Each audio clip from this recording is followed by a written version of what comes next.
하겠습니다. 골로새서 3장 12절에서 4장 1절까지입니다.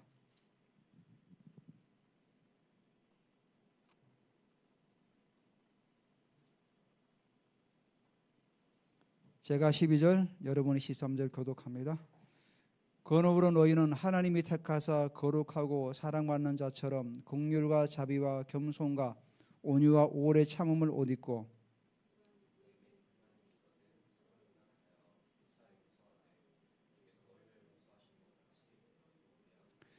이 모든 것 위에 사랑을 더하라. 이는 온전하게 매는 띠니라.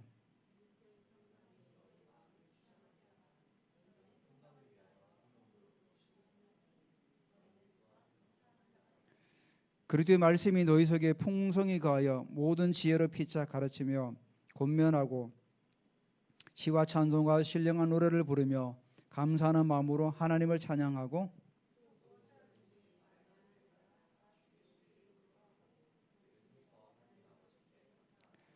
아내들아 남편에게 복종하라. 이는 주 안에서 마땅하니라. 자녀들아 모든 일에 부모에게 순종하라. 이는 주 안에서 기쁘게 하는 것이니라. 종들아 모든 일에 육신의 상전들에게 순종하되 사람을 기쁘게 하는 자와 같이 눈가림만 하지 말고 오직 주를 두려워하여 성실한 마음으로 하라.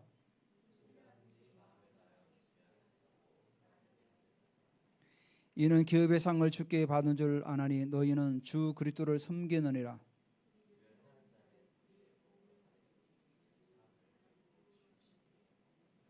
상전들아 의와 공평을 종들에게 베풀지니 너희에게도 하늘의 상전이 계심을 알지어다. 아멘. 우리가 지난주에 위의 것을 찾으라 이런 제목을 가지고 같이 말씀을 나누는데, 우리가 하나님 나라를 확장하기 위해서는 오늘 두 번째로 바울은 인격의 옷을 입으라는 거죠. 인격의 옷을. 우리가 하나님 나라 확장하기 위해서 우리 하나님 주신 권세를 가지고 영적인 군사가 되어서 군함에 타고 간다 그랬지 않습니까? 군사가 되어서 나아갈 때 우리가 인격적으로도 준비가 돼야 되는 거죠. 우리가 인격이 탁월하다 해서 구원받는 건 절대로 아닙니다. 구원은 하나님의 은혜죠.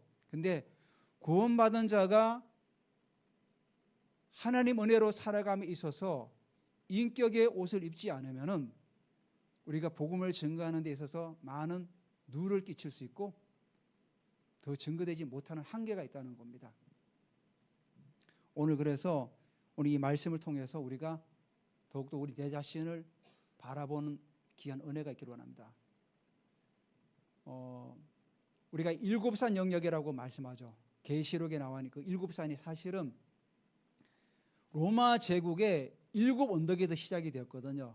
그래서 그 일곱산 영역이 세상의 경제, 정부, 가정, 교육, 언론, 미디어, 그리고 문화예술, 종교 영역, 이걸 다 통합하죠. 이걸 제일 먼저 말씀하신 분이 누구냐면은 예수전단을 창설하신 로닌 커닝햄과 CCM의 창설자 존 브라이트, 그분 목사님들이 이걸 시작했죠. 왜냐하면 구원을 받았지만 삶이 변화되지 않으면 어떻게 됩니까? 여전히 옛사람과 똑같은 방식 살아가죠. 나이지리아를 제가 말씀 한번 드리지 않았습니까? 나이지리아는 기독교인이 46%랍니다. 그런데 예배 드릴 때 가방 잊어버릴까 봐 두려워서 그렇게 예배를 드린답니다. 구원을 받았지만 인격이 변화되지 않으니까 옛사람 방식 그대로 살아가고 있는 거죠. 물론 그들이 구원을 받았는데도 옛사람의 방식대로 살아가다 보니까 여전히 도둑질하고 이런 습관들이 남아있는 거예요. 그래서 우리가 인격의 옷을 입어야 계속 우리가 하나님께 닮아가야 되는 거죠. 그래서 우리가 일곱산 영역에 계속해서 나아가야 되는 거죠. 사회를 변화시키고 내 자신이 변화되어서 계속 그 주변에 나아갈 때 이 사회가 변화되고 하나님 나라가 더 확장되어 나가는 거죠.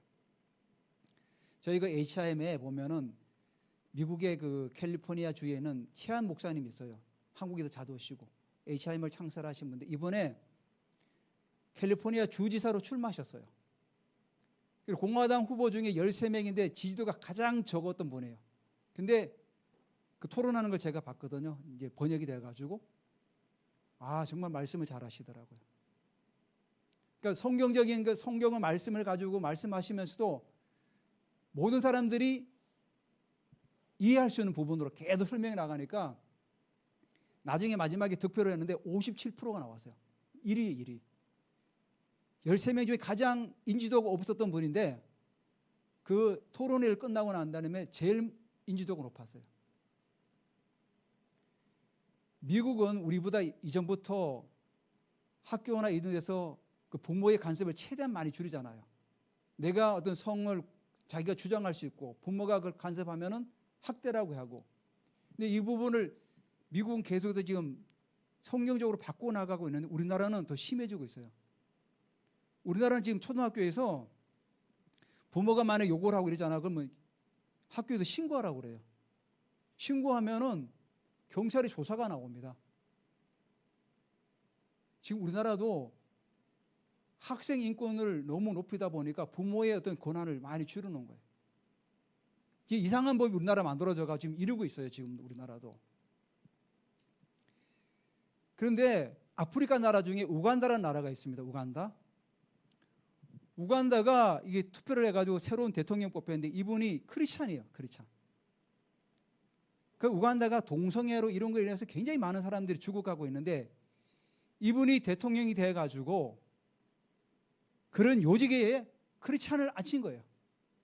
그 나라가 변하게 되기 시작한 거예요. 여러분 동성애를 줄이려면은 동성애 법을 폐지해야 되죠. 왜? 에이즈가 계속 확산되어 나가니까. 그 동성애 법을 폐지하니까 에이즈가 줄어가고 있고 사회 각층에 믿음의 사람이 들어가서 계속해서 변화시켜 나가니까 나라가 정말로 이게 좋은 방향으로 계속 바뀌어 나가는 거예요. 엄청난 변화를 이뤘다는 거죠. 그래서 우리가 하나님의 나라를 세워나가는 데 있어서 인격의 옷을 입지 않으면 한계에 부닥친다는 거죠. 그래서 오늘 바울은 12절에 그러므로 너희는 하나님이 택하사 거룩하고 사랑받는 자처럼 세 가지가 나와요. 택하시고 거룩하게 하고 사랑받는 자처럼 살아가라는 거예요. 그럴 때 그 다음에 긍휼, 자비, 겸손, 온유가 따라오는 거죠. 하나님께서 우리를 택하셨어요. 여러분 나이지리아 사람도 택하시고 우간다 사람도 택하시고 하나님은 우리를 구원받은 자로 하나님께서 택하셨어요. 근데 택함으로 우리가 거기에 머물러 있으면 안 된다는 거죠. 하나님께서는 이스라엘 백성들을 택하셔서 선민이라 부르셨어요. 그래서 애굽에서 불러내었어요. 택하셨죠. 불러내서 하나님은 그들을 거룩함으로 계속해서 훈련시켜 나가기 위해서 훈련을 시켰죠. 근데 훈련해서 떨어진 사람들은 어떻게 됐죠? 강약 1세대. 강약에 다 죽었어요. 하나님은 우리를 부르신 다음에 두 번째로 하시는 게 뭐냐면 우리를 거룩함으로 이끌어 가세요. 성경의 모든 인물들이 그 길을 걸어갔던 거죠. 여러분 우리의 삶에 지금 내가 힘들고 어려움이 있습니까? 하나님 우리를 거룩함으로 이끌어가는 훈련 과정 속에 있는 거죠. 그 훈련을 통과한 사람이 약속의 땅에 들어가는 겁니다. 요수와 갈렙만이 그 1세대만이 두 사람만 들어갔죠. 강야에서 태어난 2세대가 다 들어갔지만 그렇기 때문에 우리가 하나님께서 우리를 택하셨다면 우리는 거룩함으로 나아가야 된다는 거죠. 아브라함도 하나님께서 택하시고 갈대아 우르서 부르지 않았습니까? 근데 아브라함이 굉장히 훌륭했습니까? 그렇지 않아요. 자기 아내를 누이라고 몇 번을 속였죠? 하나님께서 그를 거룩함으로 이끌어 가시는 거예요. 그래서 마지막에 뭡니까? 사랑받는 자처럼. 마지막 단계가 이거예요. 하나님께서 우리를 택하시고 우리를 거룩함으로 계속 훈련시켜서 마지막 단계가 사랑받는 자처럼 살아가게 만드는 거예요. 여러분 누가복음 9장 51절 52절에 보면은 예수님께서 갈릴리에서 예루살렘으로 올라가는 도중에서 사마리아를 거쳐가는 데 있어요. 왜냐하면 갈릴리하고 사마리아 중간에 그 사마리아가 있잖아요. 그래서 제자들을 앞서서 보냅니다. 사마리아 가서 우리 거처를 좀 준비해 주라. 그러니까 요한하고 야고보가 이제 갑니다. 간데 받아주지를 않는 거예요. 사마리아 사람들이. 너 유대인이니까. 그러니까 예수님께 와서 이렇게 얘기합니다.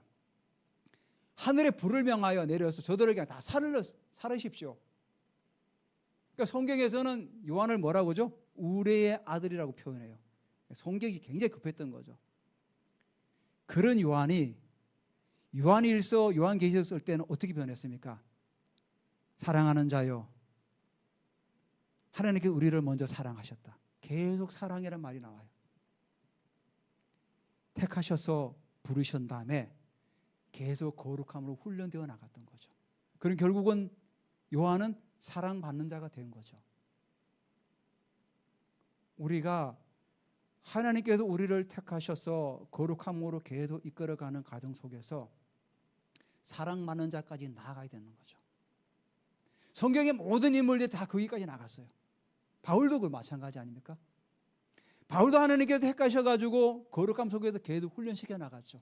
매도 맞고 치유와 굶주림과 그 많은 과정을 겪으면서 바울이 나중에 어떤 사람 됩니까? 고린도 12장을 뭐라고 합니까? 믿음, 소망, 사랑, 그중에 제일은 사랑이라.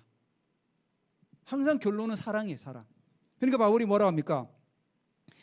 하나님이 너희를 택하시고 거룩하게 하고 사랑받는 자처럼 너희를 부르셨다는 거예요. 이거 하나의 가정이에요. 여기 예외가 없는 거죠. 이거를 거치지 않으면 결국은 우리는 구원은 받았지만은 우리 인격의 옷을 입지 못하고 살아가는 거 그냥. 하나님은 우리를 부르셔서 일곱산 영역, 그 모든 영역에 하나님께 우리를 보내시는 거예요. 보내셔서 거기서 변화를 시켜나가는 주역으로 우리를 부르셨다는 거예요. 그렇게 할 때 긍휼과 자비와 겸손과 온유와 오래 참음을 감당할 수 있다는 겁니다. 여기 나오는 낱말의 단어가 전부 다 예수님께서 하신 거예요. 친히. 긍휼이 뭡니까? 정말 사랑받지 못할 자격이 없는 자를 불쌍히 여기고 받아들이는 게 긍휼 아닙니까? 예수님께서도 우리를 긍휼히 여기셨잖아요. 그래서 십자가를 지신 거 아닙니까? 그리고 자비, 십자가를 지시고 또 겸손, 친히 인간이 되셔가지고 오셔서 죽기까지 겸손이지 않았습니까?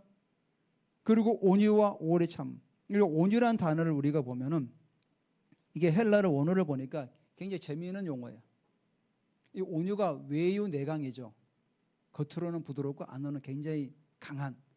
이 낱말이 어디서 나오냐면은 야생마를 데려오면 말을 탈 수는 없지 않습니까? 그럼 야생마를 길들이지 않습니까? 마부가. 계속 길들여서 나중엔 사람이 앉아도 날뛰지 않고 그렇게 만드는 게 바로 그런 의미예요. 그러니까 온유란 의미가 내가 그냥 뭐 이렇게 좀 가진 게 없고 없어서 말이게 온유하고 겸손한 그 뜻이 아니라 본래는 강한데 훈련이 되어져서 외유내강이 되는 거예요.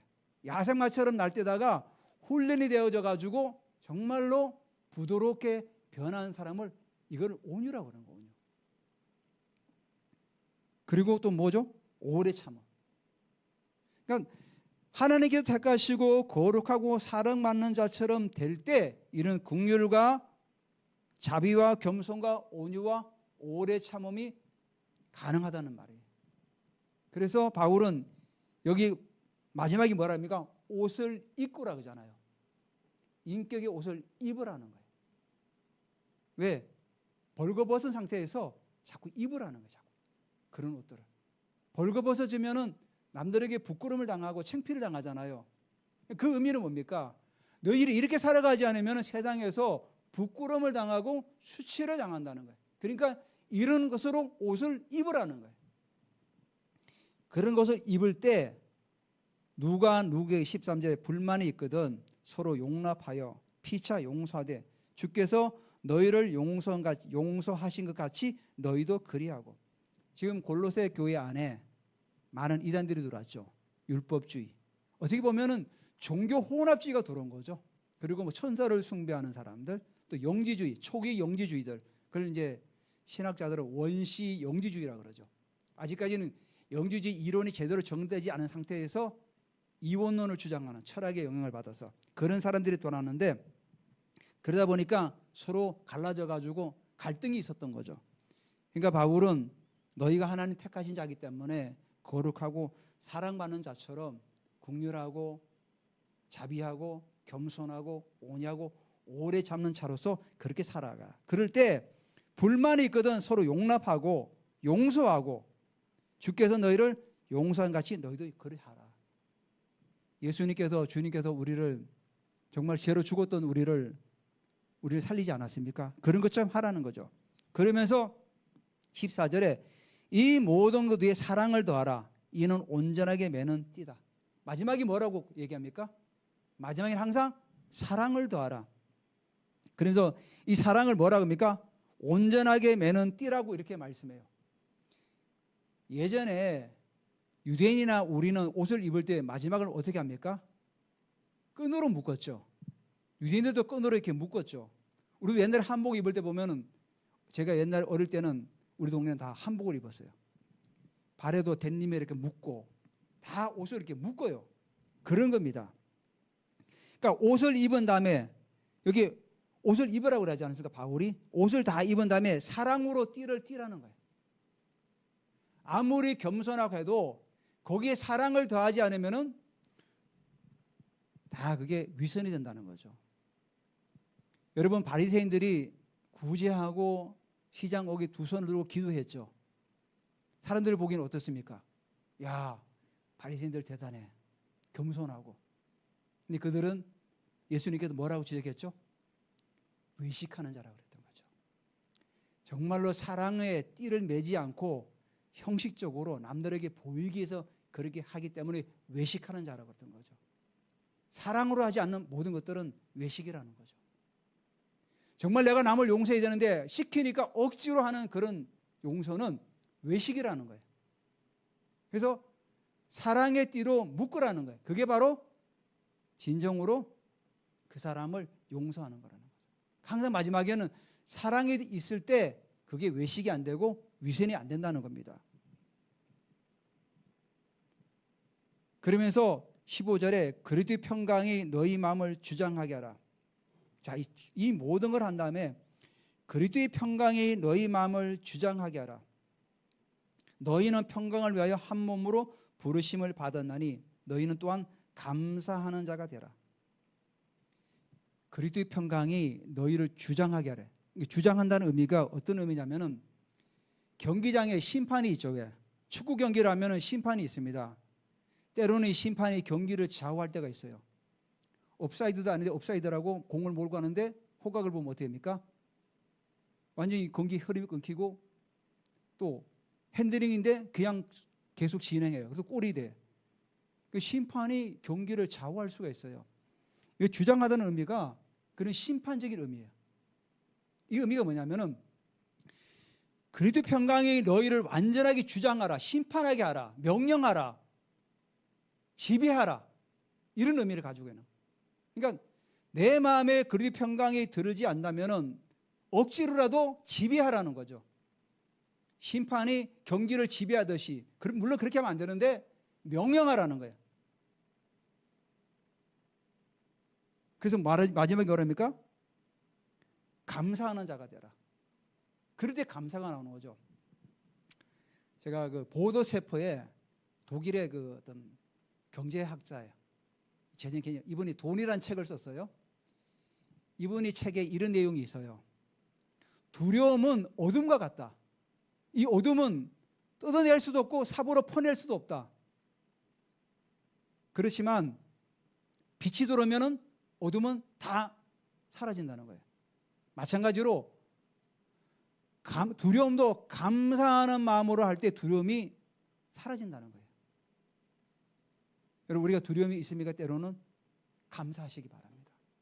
그러니까 바울이 마지막으로 한 말이 감사하라는 거예요. 그러니까 감사하지 못하면 결국은 두려움이 계속 찾아오는 거예요. 그러니까 두려움이 올 때 내가 감사의 조건을 자꾸 찾는 거예요. 그럴 때 두려움이 사라진다는 거예요. 이분이 신앙인 같아요. 제가 책을 읽다 보니까. 그래서 평강이 우리 마음을 주장하게 하고 감사하는 자가 될 때 그 평강이 계속해서 유지될 수 있다는 사실입니다. 16절에 그리스도의 말씀이 너희 속에 풍성히 거하여 자, 하나님의 말씀이, 바울은 하나님 말씀, 주의 말씀이라 하지 않고 그리스도의 말씀이라고 그랬어요. 왜냐하면 하도 이단들이 많이 들으니까 그리스도의 말씀이라고 명확하게 지적하는 거예요. 그리스도의 말씀이 너희 속에 풍성히 거하여 모든 지혜로 피차 가르치며, 하나님 말씀이 우리 속에 풍성히 거해야 돼요. 그러기 위해서 어떻게 합니까? 우리가 말씀을 읽어야 되죠. 말씀을 읽어야 되고, 주일날 우리가 또 말씀을 들을 때 잘 귀담아 들어야 되죠. 마음에 담아야 되는 거죠. 우리가 근성으로 들을 수도 있어요. 우리가 마음에 담을 때 주님의 영광이 걸리는 거예요. 잘 박힌 모처럼. 못 박으면 빼기 힘들잖아요. 마찬가지로 하나님 말씀이 우리 심령에 팍 꽂혀야 돼요.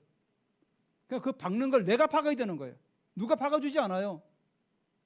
여러분, 한쪽 귀로 듣고 한쪽 귀로 흘러가는 걸 뭐라고 합니까?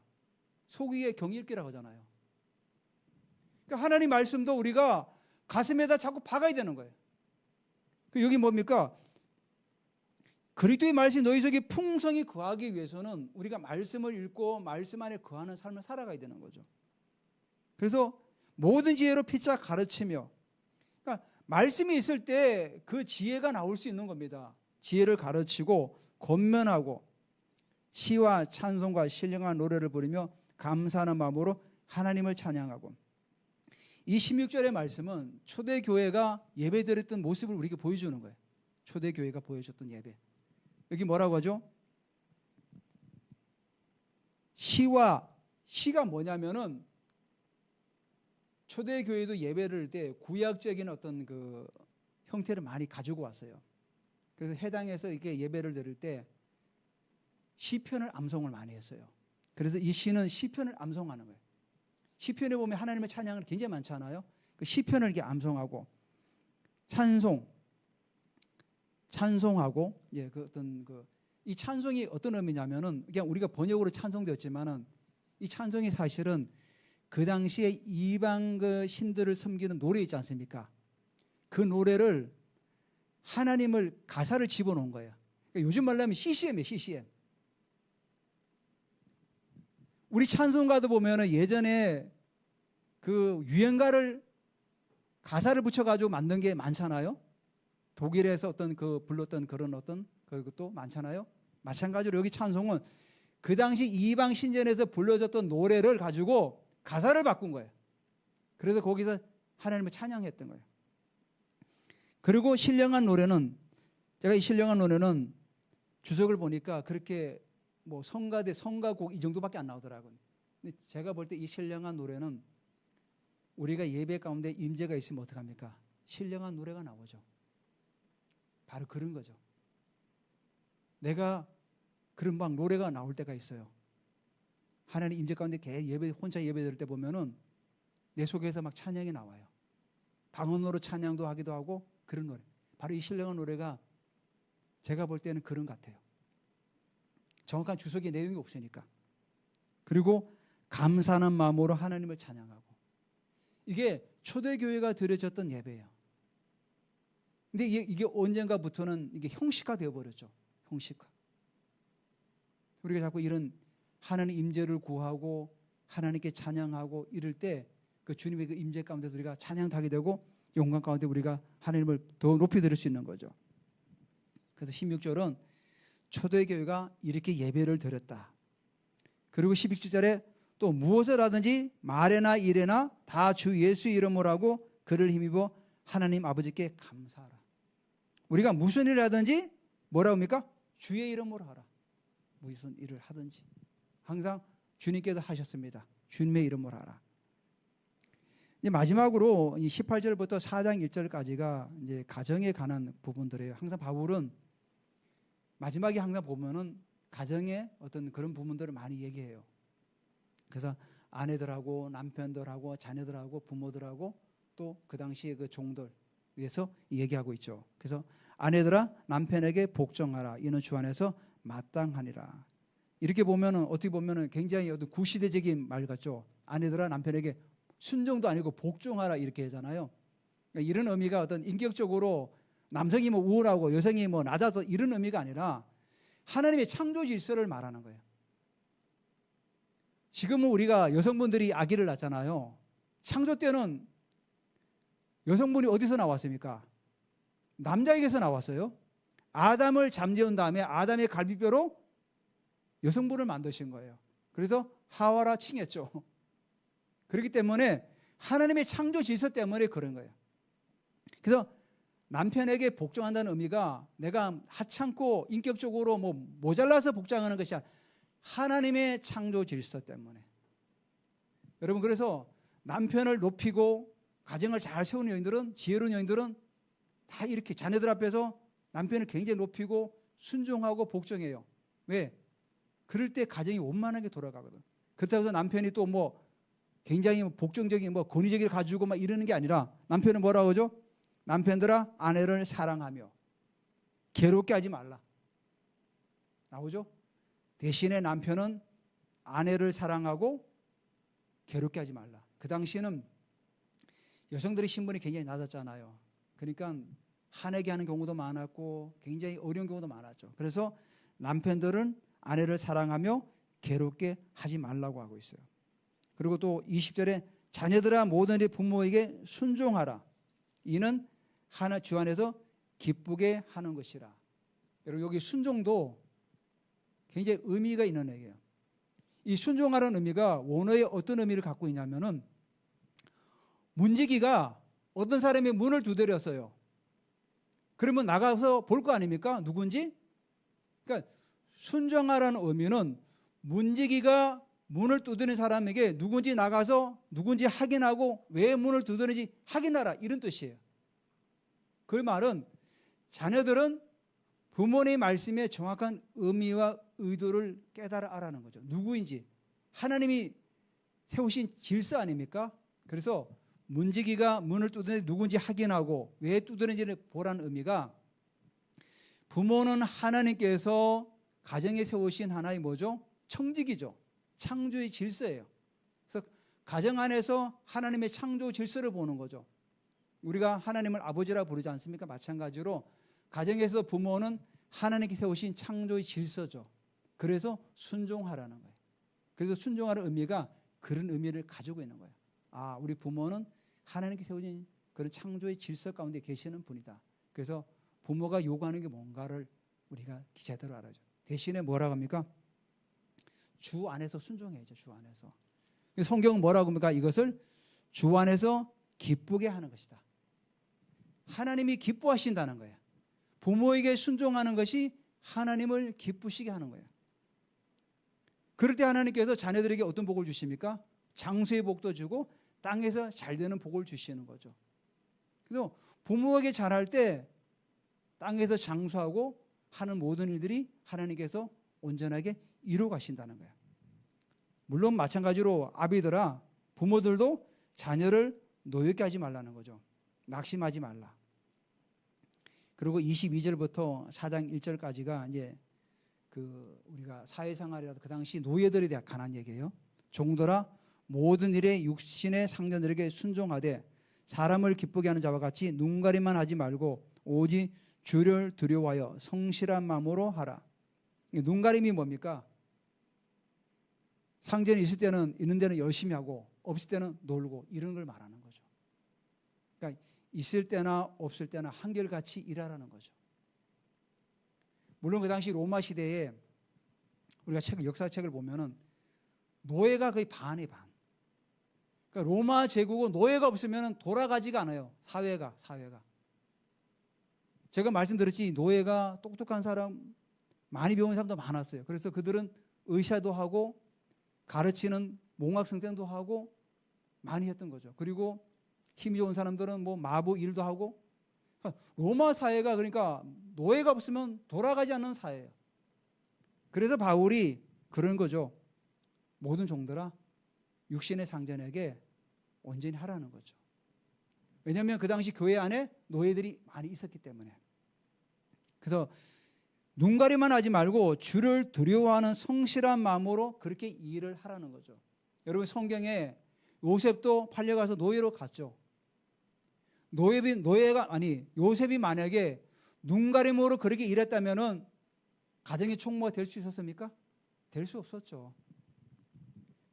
요셉이 하나님 앞에서 성실하게 열심히 일했기 때문에 가정 총무가 될 수 있었던 거죠.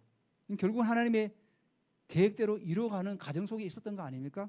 그래서 우리가 직장 안에서도 이렇게 살아가야 되는 거죠. 우리가 어떤 일을 맡게든지. 그래서 무슨 일을 하든지 마음을 다하여 죽게 하듯 하고 사람에게는 하지 말아라. 칼빈이 직업 소명론을 얘기했죠. 직업에는 기천이 없다. 예전에는 우리가 70년대, 80년대는 주의 일을 하면은 교회에서만 하는 일을 주의 일이라고 생각했어요. 근데 우리가 세상에 나와서 하는 모든 일도 다 주의 일이라는 거예요. 그러니까 그 당시는 조금 교회도 열심히 하면 다 신학교 가라 그랬어요. 다 신학교 가니까 결국은 우리가 말하는 7대 영역에 크리스찬이 정말 드물어요, 드물어. 왜? 그런 사람들을 훈련시켜서 보내야 되는데 다 신학교로 가니까 세상의 모든 영역은 다 불신자들이 뺏겨버린 거예요. 그래서 무슨 일하든지 마음을 다하여 죽게 하듯 하라. 이것은 사람에게 하지 말고 우리가 세상에서 모든 하는 일도 주님을 위해서 하는 거나 마찬가지라는 겁니다. 24절 이유가 나오죠. 이는 기업의 상을 주께 받은 줄 아나니. 여기 나오잖아요, 설명이. 이유는 기업의 상을, 하나님께 우리에게 주신 그 기업의 상을 주께서 우리에게 받은 줄로 알아라. 하나님께 우리에게 주신다는 겁니다. 그래서 너희는 주 그리스도를 섬기느라. 너희가 노예가 상전을 섬기는 것은 그리스도를 섬기는 거나 마찬가지라는 겁니다. 그러니까 우리가 일터에서 일하는 건 내가 어떤 일을 하든지 그 모든 일들은 결국은 내가 주님을 섬기는 일이라는 거죠. 주님을.